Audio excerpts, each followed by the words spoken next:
Halo itu, jumpa lagi dengan Ilmu Gunung Traders.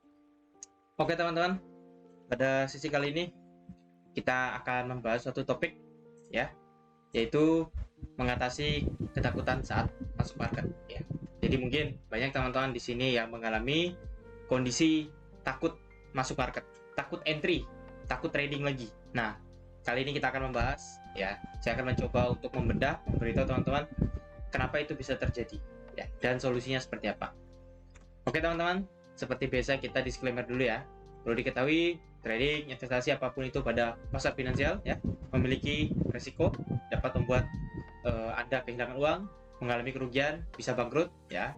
Diharapkan teman-teman cari mentor dulu, tanya teman yang udah terjun dulu ya, cari informasi dulu ya, jangan asal terjun, jangan ikut-ikutan, jangan mau diajak orang ya. Takutnya apa? Anda bangkrut, hidup Anda makin susah. Oke teman-teman, terima kasih atas perhatiannya. Mengatasi ketakutan saat masuk market ya. Ini pasti semua trader pasti pernah mengalaminya, yakin saya ya. Tidak mungkin tidak ada, pasti ya. Saya sendiri juga pernah mengalaminya. Fear is the path to the dark side. Fear leads to anger. Anger leads to hate. Hate leads to suffering. Dari Yoda ya. Buat teman-teman yang mungkin nonton Star Wars ya, kan teman-teman tahu di Star Wars itu ada dua kubu ya. Ada The Force ya, sama yang satunya lagi tuh the dark side tadi ya. Jadi Yoda itu bilang kalau ketakutan itu bisa membawa kita itu ke jalan dark side tadi ya, jalan kegelapan ya. Ketakutan itu bisa membuat kita apa ya, marah gitu, bisa membuat kita tuh marah atau memberi jalan masuknya kemarahan, itu karena ketakutan gitu.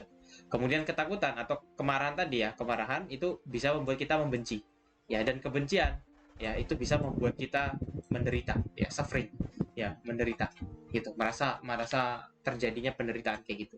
Nah, itu dikatakan oleh Master Yoda ya. Nah, ini buat teman-teman yang suka Star Wars pasti sering kali dengar si Yoda ngomong kayak gini ya, waktu ketemu apa Luke Skywalker mungkin, kalau nggak salah, lupa saya.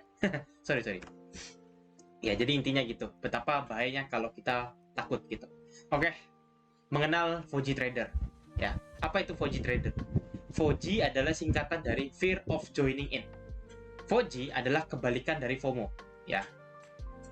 Pada FOMO, trader berani bahkan nekat untuk masuk ke pasar walaupun harga sudah rally atau drop terlalu jauh.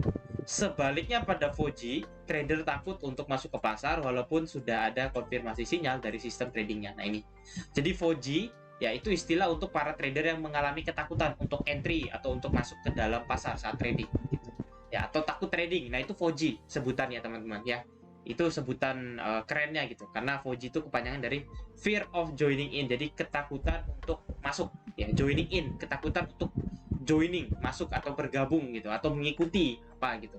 Nah itu jadi disebutnya Foji. Nah jadi trader itu ya sebenarnya banyak kan, ada FOMO, ada JOMO, ada Foji lagi sekarang, nah, istilah-istilahnya itu. Nah jadi Foji ya, Fear of Joining ini dia tidak kenal Anda siapa. Anda pemula, Anda senior, segala macam, pasti pernah mengalaminya kalau Anda tidak tahu cara mengatasinya gitu ya. Ketika mengalami Foji ya, trader itu takut untuk trading karena 1001 alasan. Pokoknya takut, alasannya banyak ya. Padahal sistem trading yang digunakan ya mungkin sudah menunjukkan sinyal buy atau sell.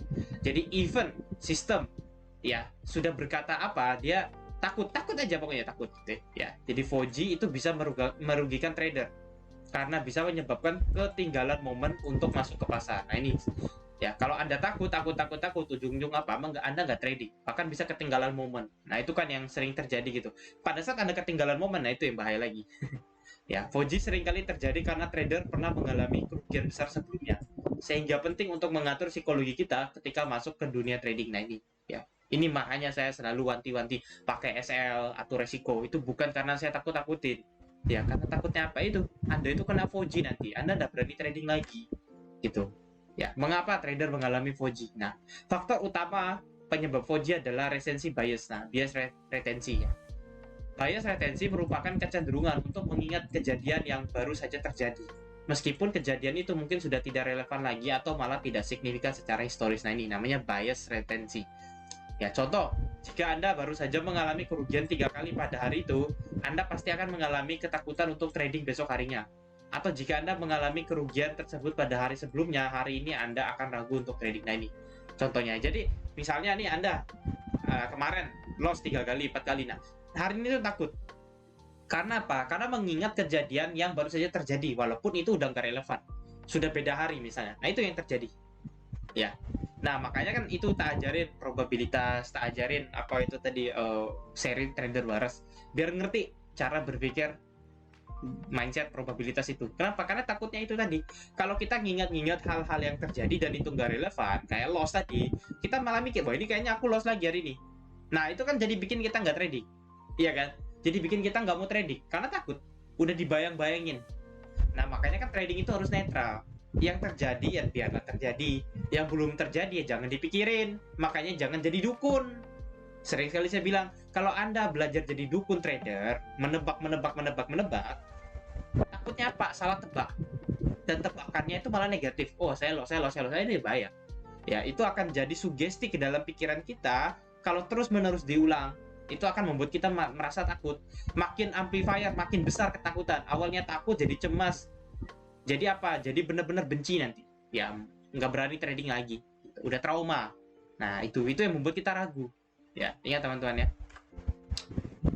Di dunia investasi dan trading, recency bias biasanya terjadi ketika kita membuat keputusan irasional karena terpengaruh oleh suatu peristiwa yang baru saja terjadi. Misalnya karena baru saja rugi besar, kemudian ragu untuk trading lagi karena khawatir sedang sial, atau segan untuk trading karena takut tren tiba-tiba berubah. Padahal fluktuasi atau naik turun harga di pasar itu wajar-wajar saja. Nah ini karena mindsetnya sudah kacau ya, dan kita sudah bikin keputusan yang irasional. Irasional itu adalah keputusan yang tidak masuk akal. Ya, jadi otak manusia itu ada banyak sebenarnya, ada 3. Ya, yang paling penting emosional ya. Jadi otak emosional, otak rasional, dan otak logika. Ya, jadi seperti itu sebenarnya. Jadi dalam membuat keputusan ya, dalam decision making ya, kita punya state of brain, kita punya kondisi pikiran itu ada 3. Ya, ada pikiran emosional, pikiran rasional, dan pikiran logika.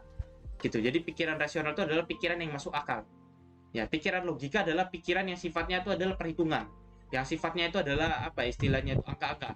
Ya, yang benar-benar logik. Ya, nah kalau pikiran emosional, nah ini takut, cemas, ragu, trauma, ya kan, nah itu tuh perasaan-perasaan seperti itu, emosi, marah, ingin balas dendam, kayak gitu-gitu. Nah itu yang bahaya tuh ya, kenapa trader itu bisa mengalami yang namanya FOJI, fear of joining in gitu ya. Jadi apa itu tadi, terpengaruh. Terjadinya FOJI dapat membuat kita mengambil keputusan menyimpang dari rencana trading dan menghambat pencapaian target trading. Lebih buruk lagi kalau setelah mengalami FOJI malah FOMO karena iri melihat trader lain untuk besar. Dalam situasi seperti ini kita bisa rugi double akibat FOJI dan FOMO. Nah ini yang sering terjadi. Awalnya dia FOJI dulu. Aku takut trading. Kenapa? Bisa jadi karena dia nggak ada dukungan. Ya tiba-tiba dia buka grup 2 jam 3 jam kemudian, ternyata ada yang trading. FOMO lah dia, kan dia mikir, oh tadi aku harusnya jangan takut karena aku tadi harusnya trading, tapi karena tadi aku nggak tahu ada yang sama tradingnya sama kayak aku, entry-nya ternyata sekarang baru aku tahu ada, aku entry tapi harga sudah jauh gitu. Yang harusnya dia misalnya nih harga lagi naik turun, nah sudah terjadi double bottom, ingin melanjutkan kenaikan misalnya, nah harusnya dia masuk sini kan, buy, harusnya dia buy di sini. Tapi apa yang terjadi? Karena dia mungkin tadi itu ya masih FOJI, takut ya, akhirnya apa, 2-3 jam harga udah naik dikit, naik sini. Nah dia tiba-tiba buka grup, dia ngeliat bahwa ada trader yang sudah entry, ya ini apa, dia entry di sini, dia malah buy di sini, disinilah dia buy ya, dia malah buy di atas sini. Akhirnya apa ya, ini kan FOMO ya, targetnya sama SL-nya itu sudah tidak seimbang, risk reward-nya sudah tidak seimbang. Yang harusnya dia dapat misalnya ya, jika entry di sini, SL di sini, target di sini, dia dapat 1/3, tapi karena exit sini dia cuma dapat 1/1, misalnya kayak gitu. Jadi sudah tidak bagus ya. Jadi udah kena FOMO, kena FOJI ya, kalau profit, kalau loss. Nah itu lagi, kalau loss makin parah. Nah ini sering terjadi. Nah ini kalau kena double ya, FOJI dan FOMO, ini lucu ya. FOMO ini gara-gara butuh dukungan, berarti masih butuh yang namanya eksistensi eksternal. Anda masih butuh dukungan dari eksternal. Internal Anda berarti ini belum ada. Nah, Anda nonton video saya tentang pembahasan itu. Yang banyak itu sudah saya bahas. Nah, kena FOJI berarti nggak punya keyakinan, ketakutan segala macam. Nah, ini berarti apa? Udah masalahnya lagi di mental lagi ya kan. Jadi ini double seperti ini bisa menghancurkan karir trading, serius. Ya, modal berapapun habis itu. Ya, oke, sekarang kita bahas cara mengatasinya. Yang pertama, Anda harus punya sistem trading yang teruji dan komplit. Ya, sistem trading yang komplit di sini berarti sistem itu punya rambu-rambu jelas untuk sinyal beli, take profit, dan stop loss. Percayalah pada sistem trading yang sudah dibuat lalu eksekusi jual beli sesuai sistem. Ya, jadi yang pertama kita harus punya sistem yang sudah teruji dan komplit ya. Harus jelas ada entry, stop loss, take profit. Harus ada 3 hal ini karena saya pernah lihat orang bikin sistem itu hanya punya misalnya 2 aja. Ya, entry sama TPSL-nya nggak ada.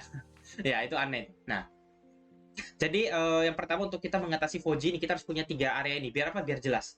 Kalau kita sudah tahu di mana entry, exit ya dan stop loss kita di mana, biasanya ya ketakutan itu akan sedikit mereda, tidak hilang, mereda. Ada kata mereda ya. Mereda itu kayak hujan yang udah badai, angin kencang, cucut-cucut gitu, kena kaca itu kencang banget. Tapi jadi santai dia. Jadi tetes-tetes, tek tek tek, tetap ada, tetap basah, tapi tidak sekencang tadi, tidak seperti badai nah itu. Ya, jadi itu yang pertama, harus punya sistem yang teruji dan komplit ya. Yang kedua, ubahlah perspektif ke kondisi pasar yang lebih luas. Nah ini. Buka grafik harga dalam jangka panjang, periode bulanan atau mingguan. Lalu lihat bagaimana harga bergerak naik turun dari waktu ke waktu. Nah ini, jadi pengamatan ya, observasi. Ya, orang kadang takut trading, takut entry ya. Harga lagi turun, ya, nih lagi turun. Dia nggak mau trading, dia nggak mau entry, padahal lagi downtrend, lagi bagus, lagi trend. Nah itu biasanya apa? Karena takut apa? Takutnya balik arah. Saat dia entry di sini dia sell, malah nanti balik arah takutnya. Ya, takutnya kayak gitu. Jadi ketakutan bahwa tren market itu berubah. Nah, makanya dengan seperti itu Anda coba cek time frame yang lebih besar. Anda lihat tren besarnya. Kalau tren besarnya sesuai dengan arah entry Anda, gak usah takut. Percaya aja, makanya kan harus punya sistem. Dan kita harus istilahnya itu percaya pada sistem yang kita buat. Nah, makanya jangan gonta-ganti sistem. Nah, ini yang bahaya. Manusia itu diciptakan untuk memilih. Bukan semuanya dia ambil. Ya, contoh kita dalam hidup, kita harus bisa pilih. Ya kan, kita mau jadi apa? Ya kan, kita mau jadi orang baik, mau jadi orang yang seperti apa? Kita mau hidup yang nyaman, yang tentram atau hidup susah, kita harus pilih salah satu. Nggak bisa semuanya. Ya, bahkan saat kita misalnya memilih pasangan, kita kan disuruh pilih satu. Ya, nah kalau yang lebih dari satu ini nggak tahu, ada penyakit berarti, ya kan? Ada masalah misalnya. Tapi kan rata-rata orang disuruh pilih salah satu. Dari banyaknya pacar yang kamu putusin ini, ya saya pacaran tuh 30-40 orang. Pilih satu yang saya nikahin siapa gitu. Kan nggak mungkin semuanya dinikahin, misalnya kayak gitu. Jadi kita itu harus bisa memilih. Itu teman-teman. Makanya sistem trading juga itu harus kita pilih. Jangan sistem trading ada ratusan ribu sistem itu, puluhan ribu sistem, sampai saya juga bingung sistem ini kayak gimana cara pakainya. Misalnya dipakai asal-asalan, dicampur ya nggak bisa. Nggak bisa. Makanya kalau Anda bisa memilih sistem yang Anda pakai dengan baik, ya sudah jelas entry SLTP, pakailah itu, nggak usah gonta-ganti. Semakin Anda gonta-ganti, nanti sistem itu bertabrakan dan akhirnya apa? Susah sinkron. Ingat teman-teman, susah sinkron ya. Nah, jadi ada istilahnya itu apa? Jadi suatu perangkat atau suatu alat itu terkadang kan disambungkan oleh baut-baut yang istilahnya itu yang sebiji-sebiji aja. Ya, disambungkan oleh baut-baut atau dikunci oleh baut-baut yang pas, yang cocok. Ya, nggak semua model itu dipakai kan. Jadi benar-benar yang cocok itu aja yang dipakai. Ya, jadi kalau teman-teman perhatikan alat itu elektronik ya, dia tuh kayak sudah punya khusus gitu. Size-nya berapa, ukurannya berapa, sehingga bisa fit, sehingga bisa kuat itu barang itu ya. Ketika jatuh itu nggak longgar bisa. Nah, sama saat kita trading juga. Ya, sistem itu harus kayak gitu yang kita punya itu. Ya, nggak boleh asal pasang, nggak asal pasang. Jadi nanti apa? Kalau bautnya nggak cocok, murnya nggak cocok, segala macam itu longgar, nggak jalan juga, nggak berfungsi juga, ujung-ujungnya rusak juga. Misalnya kayak gitu. Makanya nggak usah gonta-ganti, nggak usah campur aduk. Takutnya apa? Nggak cocok, rusak. Gitu. Yang ketiga, mengatur porsi dan resiko sebelum trading. Nah ini, tindakan tepat ya yang bisa trader lakukan ialah mengurangi porsi resikonya saat sedang mengalami keraguan dan kerugian. Nah ini, saat Anda mengalami keraguan dan kerugian, kurangi resiko. Misalnya resiko $50, ubah menjadi 20 atau 30 ya. Kecilkan. Ya, sehingga Anda lebih rileks dan tenang saat trading. Nah ini, kebanyakan trader saya lihat itu dia nggak mau kecilin resiko. Sering saya ketemu, egonya masih belum kuat, egonya masih belum bisa dilawan. Ya, jadi belum bisa kalah itu egonya, terlalu kuat. Ya, kalau saya misalnya saya udah loss ya 10 kali 20 kali, saya coba resiko itu saya kecilkan dulu. Takutnya apa? Takutnya saya masih mengalami badai loss 10 trading kemudian, 20 trading kemudian. Ya, kayak gitu loh. Biar apa? Biar ego kita turun dulu dan kita lebih rileks. Jadi gini teman-teman, kalau Anda trading pakai modal 50, ya Anda trading 20 kali. Loss semua. Anda hilang berapa coba kalau 50? Hilang 1000. Ya, Anda hilang 1000 dolar. Kalau Anda pakai resiko misalnya 30 dolar, ya, Anda trading 20 kali hilang berapa? 600. Kalau Anda pakai 20 dolar, ya, hilang berapa? Ya, cuma 400. Kalau ini kita bisa lihat, ya, perbandingannya. Ini perbandingannya 400. Ya, ini ke sini perbandingan 600. Anda bisa hemat ini. Ya, kan uang itu kan bisa dihemat. Ya, loss itu kan bisa dihemat. Jadi kayak gitu aja mindsetnya. Jadi jangan sampai kita tuh paksa. Takutnya apa? Makin takut. Kan Anda lossnya keluar duit lebih banyak, Anda makin takut. Ya, makanya kita kecilkan. Biar apa? Biar tenang dulu. Ya, biar kita tuh dalam fase gini loh. Ketika Anda dalam fase jatuh, mental Anda lagi jatuh. Nah, fase ini usahakan Anda itu bisa membuat yang namanya konsolidasi dulu. Ya, baru nanti naik pelan-pelan lagi. Jadi mental itu kan kayak gitu. Anda lagi down, lagi takut. Nah, di sini Anda berada dalam kondisi yang balance dulu. Kondisinya apa? Dibikin tenang dulu, santai dulu. Jangan sampai Anda makin takut. Kalau makin takut nanti mental Anda makin jatuh. Ya, gitu. Jadi baru nanti pelan-pelan sudah mulai optimis, naik lagi, baru resikonya nanti naikin pelan-pelan ya. Kan bisa dinaikin lagi gitu loh. Nggak usah takut. Trading ini fleksibel, nggak ada trading larang. Nggak boleh naikin resiko, nggak boleh kecilin resiko. Nah, nggak ada. Ya saya selama trading ini sampai 3 tahun nggak ada aturan kayak gitu kok. Suka-suka kita kok, kita pakai lot, satu lot. Kita bisa pakai 0,5, kita pakai 0,1 bisa. Nggak ada yang larang kok, bisa gitu kan, tergantung kita mau nurunin ego nggak gitu. Ketika Anda lagi takut, Anda sudah mengalami yang namanya fear of joining in, ya takut nih entry nih, bisa jadi kan karena resiko terlalu besar sehingga Anda takut loss. Ya coba kurangi dulu resikonya gitu loh. Ya kurangi aja, egonya diturunin aja dikit. Ya itu penting banget itu. Ya nanti ketika Anda sudah optimis, ya Anda dari kondisi misalnya Anda mengalami gagal mental tadi, ya di sini Anda sudah sideways, Anda sudah mulai tenang dalam beberapa minggu, baru nanti optimis lagi, Anda baru naikin pelan-pelan ya, dari 20 dolar, 25, 30, 35 sampai 50. Kembali lagi normal lagi gitu. Itulah yang membuat Anda bisa konsisten gitu ya. Karena saya diajarkan seperti itu, dan seperti buku yang saya baca juga seperti itu suruhannya. Kecilkan resiko. Ya, saya baca buku-bukunya para trader-trader hebat tuh seperti itu semua disuruh. Ya ketika Anda mengalami badai kerugian atau Anda tuh sudah kurang objektif penglihatan Anda membaca pasar, ya memang lagi kacau aja lah. Resiko itu dikecilkan aja. Kecilkan, gak usah takut. Ya, bukan berarti Anda itu tidak bisa trading. No, menggunakan resiko besar bukan berarti dia sudah hebat. Ingat itu. Ya, menggunakan resiko yang besar bukan berarti orang itu sudah hebat, orang itu sudah percaya diri banget. Enggak, salah. Ya, enggak ada istilah gitu seperti trading. Trading itu formulanya berbeda, enggak ada.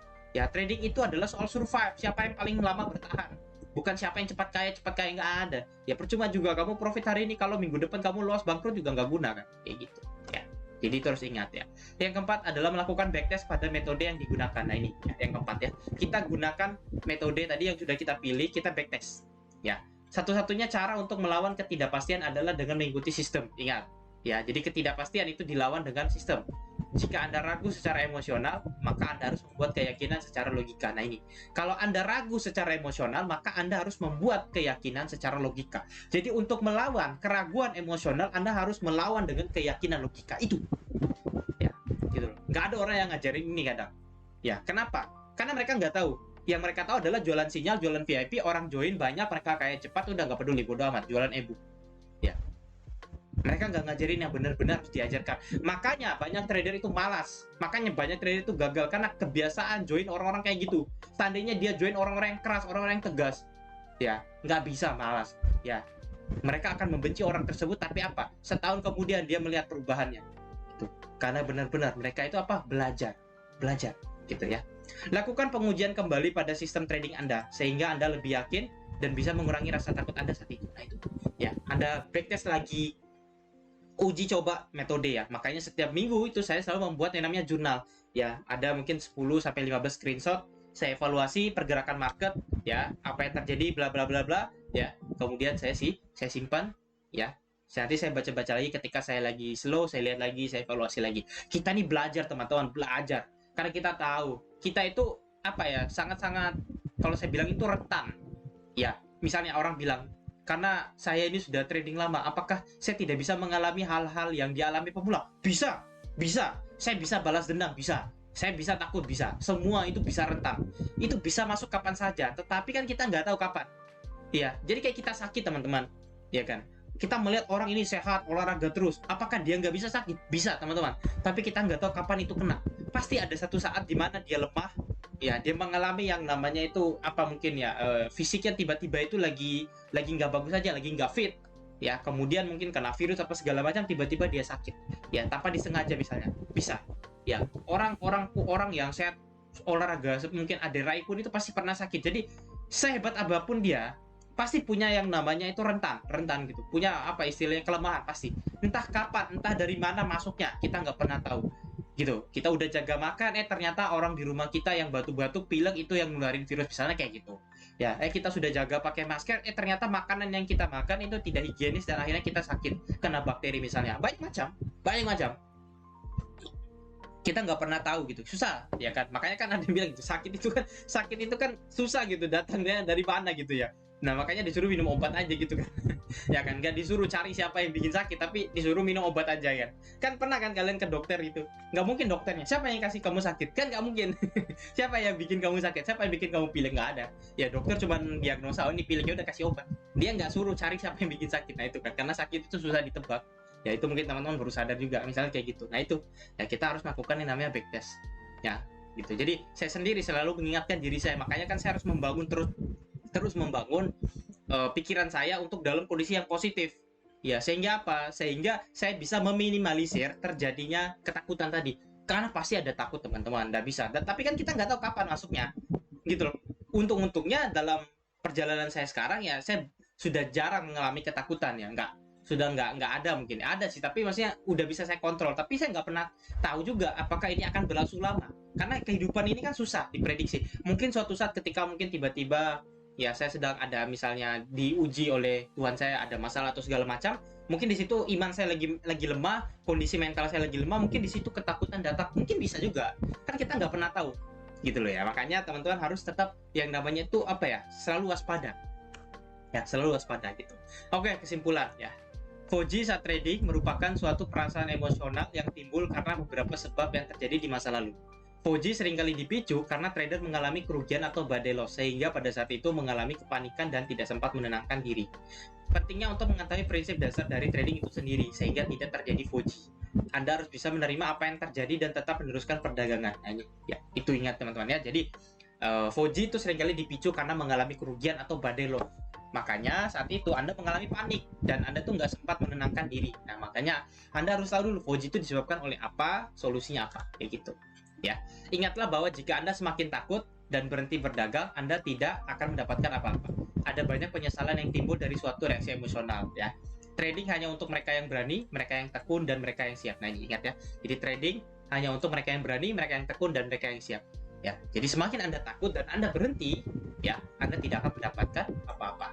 Ada banyak penyesalan yang timbul dari satu reaksi emosional. Nah, itu banyak pasti gitu, dan itu kan jangka panjang kenanya nanti. Nah itu ya, itulah teman-teman pembahasan kita tentang yang namanya Foji ini ya, ketakutan ya, mengatasi ketakutan saat Anda masuk market, saat Anda trading, dan betapa pentingnya ini untuk teman-teman ketahui ya, karena di luar sana mungkin banyak orang yang nggak ngajarin, banyak orang yang nggak memberitahu, banyak orang yang tidak mau membantu Anda ya, sedangkan saya membantu Anda ya, walaupun ya saya juga pernah mengalami Foji saat saya dalam membuat YouTube ini. Yaitu Foji apa? Foji takutnya video saya nggak ada yang nonton, video saya takut dislike orang, takut direport orang segala macam. Itu kan Foji teman-teman. Ya saya takut memulai. Tetapi apa? Ya akhirnya saya lawan karena saya udah tahu. Ya udahlah, saya bikin video ini adalah untuk orang-orang yang butuh, untuk pada mereka trader-trader yang ingin menjadi trader konsisten, pada mereka trader-trader yang ingin belajar memperbaiki mentalnya, emosionalnya, mindsetnya, ya. Mereka akan nonton video saya tanpa saya suruh. Mereka akan mencari orang-orang yang memberikan pencerahan pada mereka, orang-orang yang membagikan ilmu, gitu. Jadi dari situ saya tahu, oh ya udah, gitu. Saya nggak usah takut, saya nggak usah ada keraguan-keraguan lagi dalam membuat misalnya YouTube ini atau video ini untuk mengupload konten-konten memberikan edukasi. Padahal awalnya saya mikir gitu, wah ini kalau aku upload kayaknya takutnya nggak ada yang, misalnya nggak ada yang nonton, nggak ada apa, takutnya kayak gitu. Itu kan hanyalah ketakutan. Ya, ketakutan untuk mulai tadi ya, jadi bukan lagi fear of join, kalau ini fear of upload ya, jadi fear of upload ya. Ya, jadi seperti itu lah. Jadi setiap manusia pasti ada keraguan-keraguan, ketakutan ya, kemudian kecemasan gitu. Dan yang paling bahaya itu adalah kalau Anda itu sudah marah ya, dan Anda itu ingin balas dendam. Nah, itu paling bahaya gitu. Oke teman-teman, sampai jumpa lagi pada pembahasan kita selanjutnya. Saya harap Anda tradingnya semakin baik ya, sukses selalu, sehat selalu ya. Thank you so much, bye bye.